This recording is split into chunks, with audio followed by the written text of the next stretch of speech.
another Retro Reclaimer review.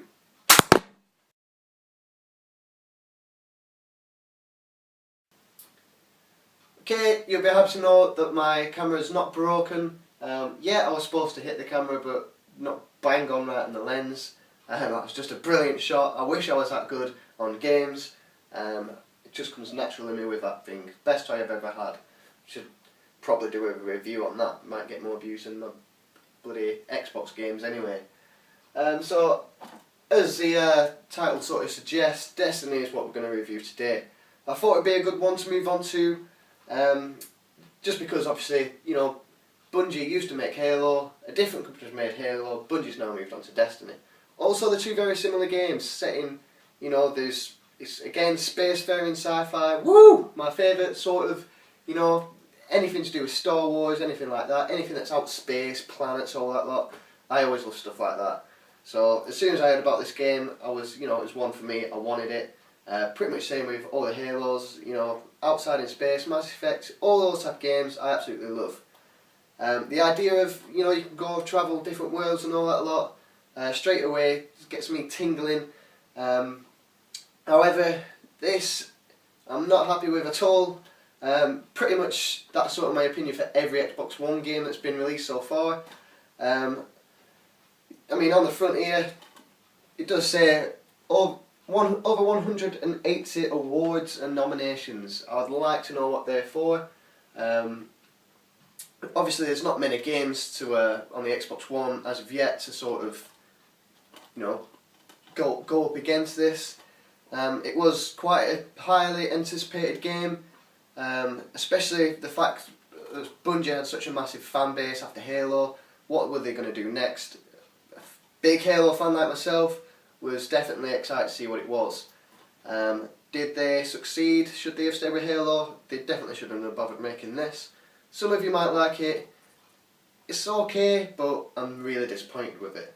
So before we go into the review then, as always, I'm going to review the case and the disc and stuff like that. Again, just through artwork, stuff that us collectors like. So looking at the front then, I'm not going to hold this amazingly close up. Basically, you've got, you know, a guy with a big cape on. You know, it looks like a robot. Cool gun in his hand, and he's standing there looking like a boss. Looking at a big bloody moon-looking type planet, which I still don't know what that's called. I've not finished Destiny, so I've not played it all the way through. I have played quite a bit of it, and I still don't know what the big circular planet-looking type thing is. All I know is it produces ghosts, which they're not ghosts, they're more like little monitor robot things. Obviously, it's a you can see where they got the idea from. It looks like the monitor in Halo 343. Obviously, 343 Guilty Spark is the name of the actual monitor that flies around, which is where 343 Industries got the name from. But yeah, it's quite good artwork. I do like the look of it. Destiny, it's quite a nice name. On the back then, defeat our enemies, explore new worlds, and become legend. It does look really, really enticing. You've got on the back all these different Bungie, Activision, Havoc, powered by Wise and Granny. It's, you know, there's a few different types of. I'm just checking that does say Granny. Granny 3D. It definitely says Granny. You know, I've heard of so many sort of reviews and people talking.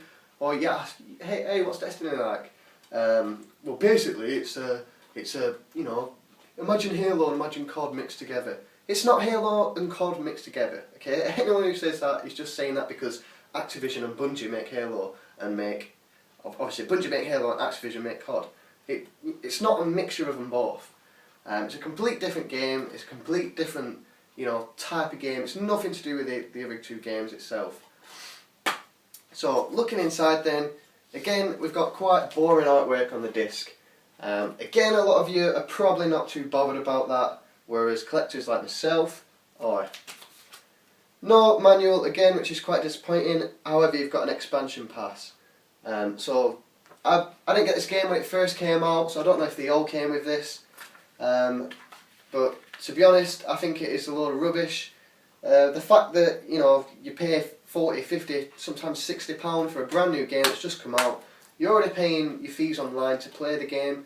and then you buy the game, you've got it, you're like, yes, can't wait to put this on. You put it on, and straight away it's asking you to download more content which costs more money, which is a load of rubbish. Money grabbing bastards, that's all I can say. Worst thing about this game then, when I first looked at it, which nearly put me off, requires internet. Now, that means in 20 years from now, maybe less, the servers are probably shut down. You know, we've got an Xbox, well, who knows what they're going to go to next, Xbox 1003, who knows, a Y box, you know, they can't exactly go to Xbox 3 or 4 or anything now. But yeah, this is basically, could have been a good game, but it's not as good as I thought it would be, or what it should be. So yeah, straight away asking you to buy extras is a big no-no for me. I did also, I'll quickly show this whilst it's here, did also buy the limited edition strategy guide. It don't really tell you that much in here. Obviously nothing you can find online, nothing you can't find online rather. It shows you a few, it's basically just a walkthrough, shows you a few hidden stuff are. It was probably a waste of money, however it does look good on the shelf and it is part of the collection. So we're going to go straight into some gameplay now, because I'm sure you're all waiting to see that and not just see me stand here, criticise, you know, what some people would probably see as a good game. So I'm going to bang some gameplay on, carry on chatting shit throughout there, let you know what it's about, give my views and opinion. No one else's views and opinion, they go out the window when it comes to my reviews. I just talk about how I see it from myself, and hopefully some of you will take it on board, some of you won't, some of you will give me shitty comments, which I'm not bothered about. At least I'm getting comments, because at the moment I'm not getting any. Some of you will probably leave me good comments, which if you do, brilliant, because I'm going to comment back, because, you know, I'm down with that. Right, anyways, I'm going to shut up because I'm just going to talk on forever and ever and ever. And I'm not even talking to anyone, I'm talking to a camera, which is quite weird. So I'm going to shut up now, straight onto the gameplay, and you can see some proper action from there. And then there's me dressed in yellow. That's so if I piss myself, no one can tell. Just before I go further with this review, I just want to mention the fact that as soon as I put this game in, straight away requesting me for an update. I mentioned it in my previous review. I think it's absolutely ridiculous. There's constant updates every time you play the game again. I'm going to leave it there because I can rant on forever about that. So as you can see, there's loads of different planets to choose from. I'm going to go into Mars and show you that first. Obviously these little circles you see here are different missions. I'm just going to go into the sort of walkabout mission where you just patrol, do whatever you want. Obviously you get in your spaceship, fly there. It'd be cool if you could control that spaceship yourself, but you can't, so I can't show you that. Skip through here then. Okay, so here we are on Mars then. Straight away you can tell the graphics are absolutely stunning. Cities in the backgrounds over there. This little green flashy thing here is basically a mission. Whilst you're on patrol mode, you can go about, do different missions, hang out with your mates and choose which ones you want to do. Every mission is pretty much the same though. You've got to hold a spot, loads of enemies will come, kill them all, then maybe go to another spot or two. Again, loads of enemies come, kill them all, and then that's you done. Every mission is the same, which is one of the reasons I don't like this game. This little speeder here, I think it's called a Hawk, that's pretty cool. You can obviously drive around looking cool as fuck on this thing. Doesn't have any weapons. You can get the enemy ones, which do. I don't know if there's any more that you can sort of get as you progress through the game, but they are pretty cool to mess about with. This game feels good. It's, you know, the sort of gameplay itself, like switching weapons, throwing grenades, doing your sort of melee attacks, and just aiming down your sights. It all feels like, you know, it's been put together really well. It's brilliant. Like, you know, it's much better than Halo. It just feels, obviously with a sniper as well, everything just feels like it, you know, it works brilliantly. This is just obviously me trying to take on some big mean motherfuckers. They kind of just kill the shit out of me. I do try and try, but look, he's just not dying. He's got a big shield, big stinking armour, and I have now some sort of revolver. So I'm going to skip it now before I die, because I probably did die at this point, but I obviously didn't want to show you guys that. Near the Hellmouth. Okay, so because I'm smart, I took the easy option and fled to the moon. Obviously the Retro Reclaimer is too good to die, so I couldn't let those guys kill me. Just obviously show you different weapons you can get now. Obviously this is your army screen. You pick out your army, your cape, your mask, your boots. You unlock loads of different stuff as you go along. They're all in class like rare or valuable and stuff like that. It's a bit of a shame because it's so hard to get the sort of same armor set. Always because you're obviously trying to get your defense. Obviously mine's 505, trying to get it as high as you can. You want to wear the best armor you've got at the moment, which sometimes you're wearing blue boots with a yellow face or stuff like that. Yeah, it's cool that you've got to unlock the certain bits of armor, but it happens way too often. You get a piece of armor, you upgrade it, and then before you know it, you've got a new set of armor, which you then upgrade, and then you get a new set of armor, and it just goes on and on and on. Yeah, it's cool, there's loads of different armors, but it's a bit of a shame with that. So obviously now I'm on the moon. Obviously again the graphics are absolutely amazing.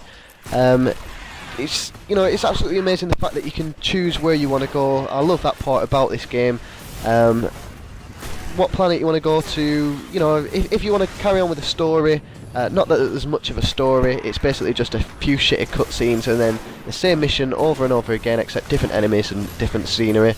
If you're on with your mates, however, go wherever you want. You choose where to go, do a certain mission, and just, you know, kick some ass, have a bit of fun. For that, it is really good. Join up with randomers, go and follow them, bloody see what they're up to, or, you know, get in big groups and go and kill off loads of enemies together. The opportunities are endless on this game. There is actually quite a lot to do on it. Okay, so what I'd recommend you do then, if you've got friends who have this game, get this game, join in with them. You will have a lot of fun, and it is probably worth the money. If you've got this game and your friends don't, you're not going to enjoy it as much. Try and get your friends to get it, and you'll enjoy it a little bit more. It is really good for what it is. Multiplayer on this game is basically how the game's built around. There's always someone in your game. Either follow them for a bit until they get fed up and, you know, start giving you abuse or running away from you, or just join in with your mates from the offset and go out there and just do any random mission and just kill loads of people. You coming out of cages, drill them, stab them in the necks. You know, you do all that cool stuff.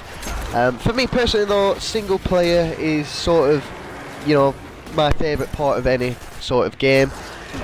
This bit's really cool. Watch this little.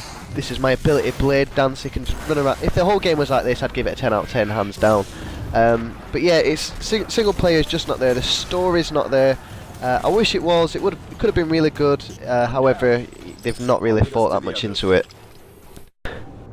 This game then is clearly dedicated to multiplayer, friends, communicating with friends, communicating with new people they've just met online. It's, you know, it really focuses on bringing that sort of, you know, community together to play games, which is absolutely fantastic. And for doing that, obviously, they are great.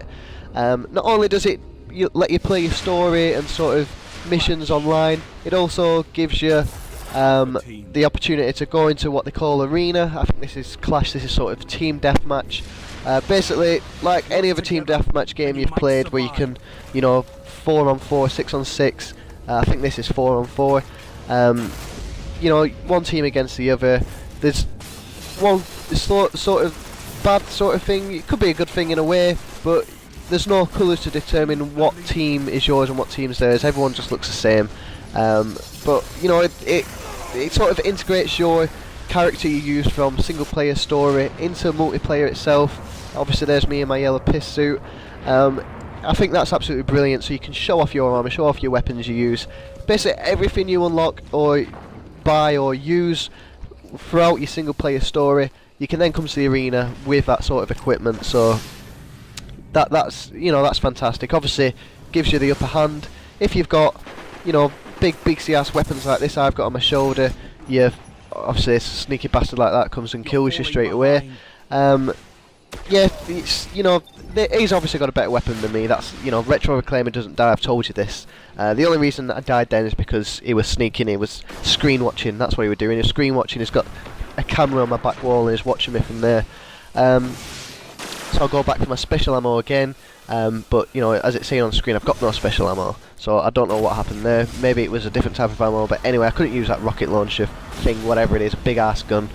The overall rating then for this game then is going to be a 7 out of 10. 7 out of 10. I think I've been quite reasonable with that score considering the amount I've criticised it, which is quite harsh. Been quite harsh with this game, mainly because it was like I anticipated this game for so long, and it turned out to be nothing that I expected. A lot of people would like this game if you're not too bothered about storylines or anything like that. All you want to do is go online, play with your mates, kill loads of people.